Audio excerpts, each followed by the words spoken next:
এবার সবজি বাজারের খবর জানাতে কুড়িগ্রাম থেকে যোগ দিচ্ছেন গোলাম মাওলা সিরাজ। সিরাজ, হ্যাঁ রাব্বি, প্রতিদিনের মতো এই যে বাজার সেটি কিন্তু আজকেও কিন্তু সকাল থেকেই অনেকটা মানুষের মুখর। আমি যদি আপনি একটু দেখাই, এটি হচ্ছে কুড়িগ্রামের অন্যতম কিন্তু বাজার। সেটি হচ্ছে যে জিয়া বাজার, এটা মূলত পাইকারি বাজার। তো এখানে এসে যেটা আমরা দেখলাম যে সকাল থেকে এখানে বেচা কেনা হয়, অন্য দিনের মতো আজকেও সেটা হচ্ছে।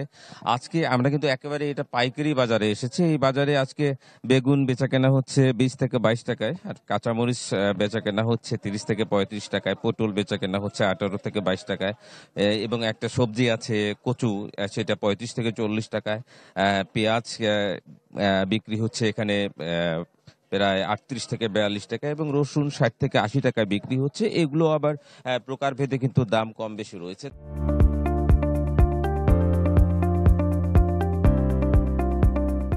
তো আমরা বিক্রেতাদের সঙ্গে কথা বলে যেটা জানছি, বা এখানকার যারা ক্রেতা তারাও যেটা বলছে, যে ২-৪ দিনের মধ্যে বেশ কিছু সবজির কিন্তু দাম উঠানামা হয়েছে।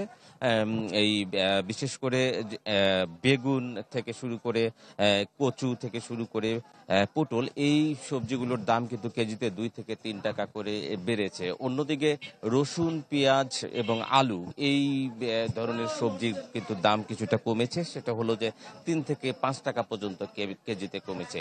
তো এখানকার বিক্রেতারা যেটা বলছে, যে আসলে বাজার এখন এক জায়গায় স্থায়ী থাকছে না, প্রতিদিনই কিন্তু কম বেশি কোনো না কোনো পণ্যে কিন্তু ১ থেকে হচ্ছে যে ৪ টাকা পর্যন্ত বাজার ওঠানামা করছে, এবং এটা বেশ কিছুদিন ধরে চলছে।